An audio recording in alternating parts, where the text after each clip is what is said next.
అందరికీ నమస్తే. నేను మీ రేవతిని మాట్లాడుతున్నాను. 8th ఇంగ్లీష్లోని 7th lesson A visit to Cambridge lesson విశేషాలు ఇప్పుడు మనము వీడియోలో చూసేద్దాం. విజిట్ అంటే సందర్శన. కేంబ్రిడ్జ్ ఇది ఇంగ్లాండ్లో ఉంది. లెసన్ యొక్క థీమ్ బిఫోర్ యూ రీడ్లో ఇస్తారు. అదేంటో ఇప్పుడు మనం చూద్దాం. This is the story of a meeting between two extraordinary people, both of them disabled or differently abled, as we now say. ప్రపంచంలో ఇద్దరు గొప్ప వ్యక్తుల మధ్య ఆ సమావేశంలోని విశేషాలు ఏంటి అనేవి ఈ స్టోరీలో చూద్దాం. వాళ్ళిద్దరూ కూడా డిసేబుల్ పర్సన్స్ అన్నమాట. అంటే మానసిక వికలాంగులు. వీరినే దివ్యాంగులు అంటారు. Stephen Hawking is one of the greatest scientist of our time. ఇప్పటి కాలంలో స్టీఫెన్ హాకింగ్ ప్రపంచ ప్రసిద్ధిగాంచిన శాస్త్రవేత్త. He suffers from a form of paralysis that confines him to a wheel chair and allows him to speak only by punching buttons on a computer which speaks for him in a machine like voice.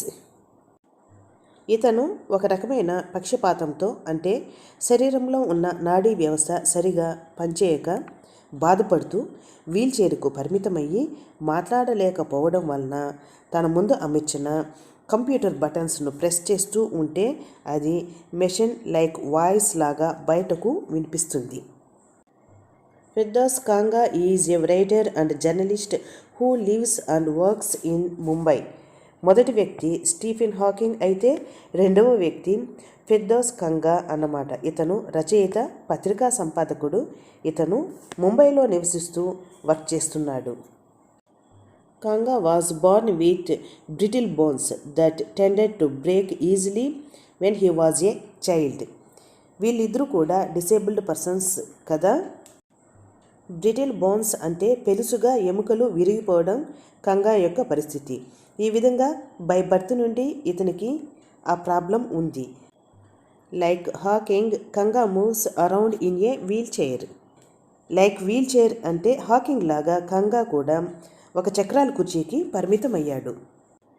The two great men exchange thoughts on what it means to live life in a wheel chair and on how the so called normal people react to the disabled. ఈ గొప్ప వ్యక్తులు ఇద్దరు కూడాను వాళ్ళ యొక్క థాట్స్ను, అంటే చక్రాల కుర్చీకి పరిమితమయ్యి వాళ్ళ లైఫ్ను ఎలా లీడ్ చేస్తున్నారో, అలాగే ఆరోగ్యవంతులైన నార్మల్ పీపుల్ వీళ్ళ పట్ల ఎలా ఉన్నారో చర్చించాలనుకున్నారు. Cambridge was my metaphor for England and it was strange that when I left it had become altogether something else because I had met Stephen Hawking there. కేంబ్రిడ్జ్కు వెళ్ళడం నాకు ఉన్న చిరకాల వాంఛ, అంటే లాంగ్ లాస్టింగ్ డిజైర్ అన్నమాట. కేంబ్రిడ్జ్కు వెళ్ళడం అనేది నా యొక్క టూర్. నేను తెలుసుకోవాల్సిన విషయాల కోసం వెళ్తున్నాను. ఎందుకంటే రచయిత తన లైఫ్లో చాలా దేశాలను విజిట్ చేశాడు. నేను అక్కడ స్టీఫెన్ హాకింగ్ను కలుస్తాను. అది నా చిరకాల వాంఛ. మెయిన్ పర్పస్ కూడా స్టీఫెన్ హాకింగ్ను కలవడానికి కోసం. It was on a walking tour through Cambridge that the guide mentioned Stephen Hawking, poor man who is quite disabled now, though he is a worthy successor to Isaac Newton whose chair he has at the university. So అలా వెళ్తున్నప్పుడు local guide వచ్చేసి ఇలా చెప్తాడు, Stephen Hawking గూర్చి పూర్తిగా నడవలేని స్థితిలో ఉన్నాడని, అలాగే ఫేమస్ సైంటిస్ట్ అయిన ఇజాక్ న్యూటన్కు వారసుడిగా స్టీఫెన్ హాకింగ్ను చెప్పుకుంటారని, యూనివర్సిటీలో న్యూ ప్లేస్ను, అంటే అతని స్థానాన్ని ఫిల్ చేశాడని చెప్పుకుంటారట. And I started because I had quite forgotten that this most brilliant and completely paralysed astrophysicist. Astrophysicist అంటే ఖగోళ భౌతిక శాస్త్రవేత్త అన్నమాట. నేను నా ప్రయాణం మొదలుపెట్టాక కానీ నేను మర్చిపోయాను ఏదంటే బ్రిలియంట్ అయిన, కంప్లీట్గా ఆస్ట్రోఫిజిస్ట్ అయిన స్టీఫెన్ హాకింగ్ గూర్చి. The author of A Brief History of Time, one of the biggest bestsellers ever lived here. A Brief History of Time author కూడా స్టీఫెన్ హాకింగే. ప్రపంచంలో ఎక్కువగా అమ్ముడైన పుస్తకంలో ఒకటిగా A Brief History of Time ఉంది. అతను కేంబ్రిడ్జ్లో నివసిస్తున్నాడు. When the walking tour was done, I rushed to a phone booth and almost tearing the cord so it could reach me outside, phoned Stephen Hawking's house. అతను ఎక్కడ ఉన్నాడో అక్కడికి వెళ్ళటాన్ని walking tour అంటారు. ఒక కర్రను పట్టుకొని వచ్చిన తర్వాత దగ్గరలో ఉన్న టెలిఫోన్ బూత్కు వెళ్ళి వీల్ చైర్లో స్టీఫెన్ హాకింగ్ ఇంటికి ఫోన్ చేశాడు కాంగా. There was his assistant on the line and I told him I had come in a wheelchair from India. So phone చేయగానే అతని యొక్క అసిస్టెంట్ లైన్లోకి వచ్చాడు. పర్దేస్ కాంగా గారు ఇలా చెప్పారు, నేను చక్రాల కుర్చీలో ఇండియా నుండి వచ్చాను. Perhaps he thought I had propelled myself all the way to write about my travels in Britain. నేను కూడా వీల్ చైర్లో ఉన్న డిసేబుల్డ్ పర్సన్ అని చెప్పాను. ఎందుకంటే బ్రిటన్లో స్టీఫెన్ హాకింగ్ ఫేమస్ సైంటిస్ట్. అతని దగ్గర అపాయింట్మెంట్ దొరకడం చాలా కష్టం కాబట్టి ఇంగ్లాండ్కు వచ్చి తను దర్శించిన ప్రదేశాల గురించి ఒక బుక్లో రాయదలుచుకున్నాను అని ఫోన్లో చెబుతాడు. I had to see Professor Hawking, even 10 minutes would do. అందులో కాంగా ప్రొఫెసర్ హాకింగ్ని చూడాలనుకుంటున్నాను, 10 minutes టైం ఇమ్మని తన అసిస్టెంట్ను రిక్వెస్ట్ చేస్తాడు. Half an hour, he said, from 3:30 to 4. మీకు హాఫ్ అన్ అవర్ టైం ఇస్తున్నాము, అది కూడా ఈరోజే 3:30 to 4 అని తన అసిస్టెంట్ చెబుతాడు. And suddenly I felt weak all over. గొప్ప వ్యక్తిని కలుస్తాను అనిపించేటప్పటికీ ఇతనికి కొద్దిగా వీక్నెస్గా అనిపించింది. Growing up disabled you get fed up with people asking you to be brave as if you have a courage account on which you are too lazy to draw a cheque. చిన్నప్పటి నుండి కూడా పెలుసుగా ఉన్న ఎముకలతో ఇతని life start అయింది. ఇలా అంగవైకల్యంగా ఉన్నవారిని చూసి sympathy చూపిస్తూ ధైర్యంగా ఉండమని చెబుతూ ఉంటారు. ఆ మాటలు విని విని విసిగిపోయాడు. నీకు గనక ధైర్యం ఉండి చాలా బద్ధకస్తుడుగా ఉంటే వాళ్ళ స్వంత పనులు కూడా చేసుకోలేరు. ఇక్కడ చెక్ అంటే బ్యాంక్ చెక్ కాదు, అవకాశం వస్తే ఏదైనా చేయడానికి సిద్ధంగా ఉండడం అన్నమాట. The only thing that makes you stronger is seeing somebody like you achieving something huge.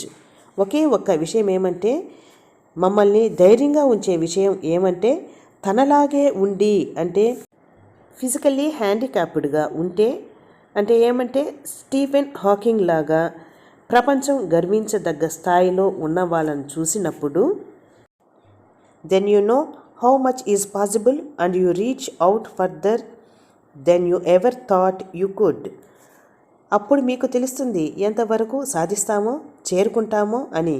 ఆ తర్వాత నేను ఫిజికలీ హ్యాండిక్యాప్డ్ కదా, నేను సాధించలేకపోతానేమో అనిపిస్తే స్టీఫెన్ హాకింగ్ లాంటి వాళ్ళని చూస్తే మాకు కూడా ధైర్యం వస్తుంది. ఇవన్నీ కూడా స్టీఫెన్ హాకింగ్తో మాట్లాడిన మాటలు అన్నమాట. I haven't been brave, said his disembodied computer voice the next afternoon. I have had no choice. Stephen Hawking అంటాడు, నిజానికి నేను ధైర్యవంతుణ్ణి కాదు. ఇది అతని నోటిలో నుండి వచ్చిన మాట కాదు. ఇంతకుముందు విన్నాం కదా, కంప్యూటర్ వాయిస్ ద్వారా బటన్స్ టైప్ చేసి మాట్లాడతాడని. తర్వాత నాకు ఎటువంటి ఛాయిస్ కూడా రాలేదు. Surely I wanted to say living creatively with the reality of his disintegrating body was a choice. ఖచ్చితంగా నేను చెప్పాలి, కొత్త కొత్త ఆలోచనలు చేస్తూ వాస్తవాన్ని దృష్టిలో పెట్టుకొని తన బాడీలోని పార్ట్స్ సహకరించనందువలన అదే శరీరంతో పనిచేస్తున్న అవయవాలతో పనిచేయాలి, వేరే మార్గం లేదు. But I kept quiet because I felt guilty every time I spoke to him, forcing him to respond. Stephen Hawking తన శరీరం సహకరించకపోయినా తన అచీవ్మెంట్స్ చూశాక తిరిగి మాట్లాడబోయాను, కానీ కామ్గా ఉన్నాను. ప్రతిసారి ఆయనతో మాట్లాడుతున్నప్పుడు నాకు గిల్టీ ఫీలింగ్గా ఉంది, అంటే అపరాధ భావనగా ఉంది. నేను అంటే కాంగా ఇక్కడ క్వశ్చన్ అడిగినప్పుడు స్టీఫెన్ హాకింగ్ ఆన్సర్ చేస్తాడు, అంటే కంప్యూటర్ బటన్స్ ప్రెస్ చేసి ఆన్సర్ చేస్తాడు. సో నేను తనని ఇబ్బంది పెడుతున్నానేమో, బలవంతంగా సమాధానం చెబుతున్నారేమో అనే ఫీలింగ్లో ఉన్నాడు ఇక్కడ కాంగా అన్నమాట. There he was tapping at the little switch in his hand, trying to find the words on his computer with the only bit of movement left to him, his long pale fingers. తర్వాత తన చేతిలో ఉన్న స్విచ్ను తడుతూ కంప్యూటర్లోని తను చెప్పాలనుకున్న వర్డ్స్ను కనిపెట్టడానికి try చేస్తున్నాడు. కేవలం ఒకే ఒక కదలికతో తను టైప్ చేసి చెప్పడానికి పొడవాటి పాలిపోయిన చేతి వేళ్ళు అవి మాత్రమే పనిచేస్తాయి. ఆ విధంగానే తను అడిగిన క్వశ్చన్స్కు ఆన్సర్ చేస్తున్నాడన్నమాట. Every so often his eyes would shut in frustrated exertion. అప్పుడప్పుడు తను సమాధానం చెప్పడానికి అక్కడ ఉన్న కీబోర్డ్ను ప్రెస్ చేసే ముందు అతని కళ్ళు మూస్తాడు, ఎందుకంటే బాగా బలహీనమైన శరీరం అలసిపోవడం వలన అలా అంటాడు. జీవం లేదేమో అన్నట్టు ఉంటాడు. And sitting opposite him I could feel his anguish, the mind buoyant with thoughts that came out in frozen phrases and sentences stiff as corpses. నాకు ఎదురుగా కూర్చున్నా కూడా తనలో కొంచెం కోపం కూడా కనపడుతోంది. ఒకసారి అతనిని గమనిస్తే అతని మైండ్ చురుగ్గా అడిగిన దానికి సమాధానం చెప్పేంత యాక్టివ్గా తన ఆలోచనలు వెంటనే బయటకు వస్తాయి. పదాల రూపంలో, వాక్యాల రూపంలో నిర్దిష్టంగా చెబుతారు.